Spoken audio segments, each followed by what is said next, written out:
비트코인이 작년만 하더라도요, 이게 개당 1600달러 밑으로 떨어지기도 했습니다. 1600달러까지 떨어지기도 했습니다. 엄청나게 떨어졌죠.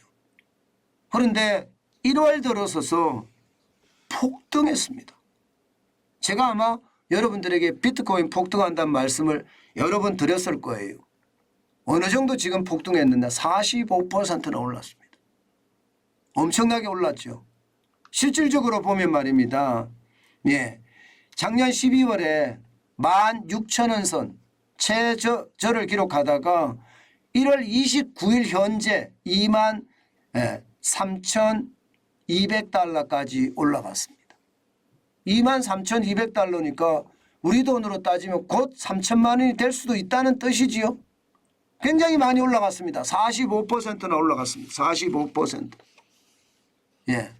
이 기간 동안에 말입니다. 이 기간 동안에 예를 들어서 알트코인이 대명사라고 이야기하는 알트코인 중에 예, 비트코인 외에는 다 알트코인이라고 이야기하거든요.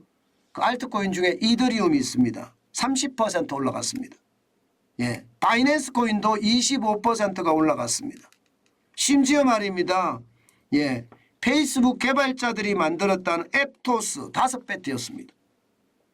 게다가 말입니다. 예, 그 망한 가상화폐 거래소 있죠. FTX라고. FTX 여기에 후원받다가 못 만들고 기다리고 있었던 거 있었습니다. 솔라나라고. 이거 개발하니까 2배 올랐습니다. 2배. 심지어 우리나라 예, 가상화폐 중에 위믹스라고 있거든요. 60% 급등하기도 했습니다. 60%. 그러니까 시장 자체가 그야말로 비트코인 쭉쭉쭉쭉 오른 거예요. 왜일까요? 왜 이렇게 오를까? 뭐 당연히 이 그래프를 유심히 보신 분들은 다 아시겠지만 기본적으로 기준금리가 이제는 동결될 거다. 지금 4.5%인 기준금리가 2월 1일 날 0.25%를 올려서 4.75가 되지 않겠느냐 이런 예상하잖아요. 그죠? 그러니까 이게 일반적으로 보면 말입니다. 기준금리가 낮을 때 비트코인이 최고까지 올라갔습니다. 실제 2021년 11월에 64,000원 선까지는 올라갔어요. 그죠? 엄청나게 8천만 원대 개당이요. 많이 올라가면 뭐 1억이 간다 이런 얘기도 뭐 많았고요. 그 당시에 뭐 30억이 간다 이런 얘기도 많았습니다. 한 개에. 그렇지만 그게 폭락을 해서 16,000원까지 떨어졌었죠. 제가 16,000원 떨어졌을 때 비트코인 폭락했다. 그런 말씀을 드렸습니다.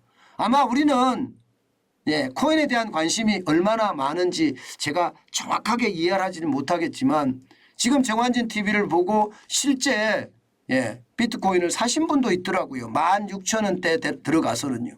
그래서 시장의 어떤 분위기를 끌고 간 사람들도 있다. 이렇게 생각을 하고 있고요. 중요한 것은 이제 금리가 지금 2020년부터 시작해서 2021년까지 미국의 기준금리가 0.5%, 0.25%를 유지할 때 이때하고 비슷하게 지금 기준금리가 4.5%나 4.75% 많이 가면 4.5%에서 쭉 평행선을 이룰 거다 이렇게 보는 겁니다. 다시 말해서 금리 어떤 큰 변동이 없다는 이야기가 되는 겁니다. 그러면 코인은 점점 올라간다 이렇게 이야기할 수가 있겠죠. 점점 올라간다. 실제로 말입니다. 시장에서는 벌써 거의 3천만 원까지 갔습니다. 조금 전에 제가 구글에 검색을 해서 보니까 우리 돈으로 따지면 2,926만 3,012원까지 올라갔습니다. 조금 전에 2,926만 3,012원까지 말입니다. 굉장히 많이 올라갔죠. 그 3천만 원 된다는 얘기가 이게 거짓말은 아닐 것 같습니다. 그런데 중요한 것은 여러분 우리가 반드시 봐야 될 게 있습니다. 뭘 반드시 봐야 되느냐. 기준금리가 4.75가 되거나 4.5%가 됐을 때 이 기준금리가 쌀까요? 안 쌉니다. 다시 말해서 돈 빌려서 코인에 투자하기가 쉽지 않다는 이야기. 고금리란 뜻입니다. 예, 2020년에서 2021년 사이에는 저금리였기 때문에 돈을 빌려서 코인에 투자해서 벌 수가 있었다고 이야기할 수 있지만 지금은요. 지금은 4.5나 4.75나 아니면 5%가 됐을 때 대출금리가 8%, 9%, 10%갈 텐데 그 돈을 빌려서 투자를 하겠다? 쉽지 않습니다. 경제는 심리라고 이야기합니다. 심리이기 때문에 이게 하기가 쉽지 않아요. 물론 시장은요. 예, 기준금리하고 상관없이 돈 있는 사람들이 많으니까 비트코인 올라간다고 하면 이제 예, 기준금리가 동결이 된다는 어떤 모양새가 나오니까 나는 비트코인에 더 투자하겠어. 이런 사람도 있기는 합니다. 그렇기 때문에 지금 올라가고 있는 거거든요. 그래서 저는 늘 여러분들에게 말씀드리고 싶은 것은 그래요. 코인이라는 것은 내재 가치가 굉장히 중요합니다. 예, 내재 가치라는 것은 코인 가지고 이 볼펜 하나 살 수 있느냐? 이게 내재 가치입니다. 이게 코인 가지고 이 볼펜 하나를 못 산다면 그것은 코인의 가치가 없다. 저는 그렇게 아예 평가합니다. 물론 언젠가는 살 수 있겠지. 미래 가치에 어떤 중점을 주고 투자를 하기 때문에. 그러나 코인은 언젠가는 하고 생각을 해서 샀다가는요. 제 생각에는 예, 시장에 돈이 묶이는 그런 최악의 사태까지 맞을 수 있다. 저는 그렇게 생각합니다. 그만큼 말입니다. 시장 분위기는요. 이게 계속해서 오른다.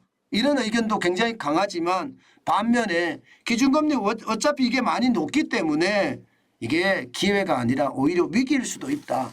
뭐 이렇게 생각하는 분위기도 굉장히 많다 이렇게 생각을 합니다. 분명한 것은 여러분 최근에 과잉 매수 그러니까 너무 많이 매수하는 것 그런 과잉 매수의 조짐이 보이는 것도 저는 사실로 느껴집니다.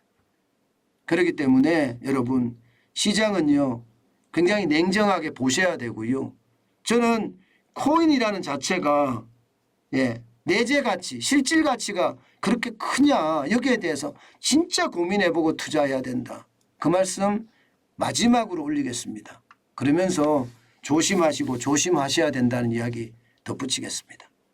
예, 내재 가치가 가장 중요하다. 그 말씀 말입니다.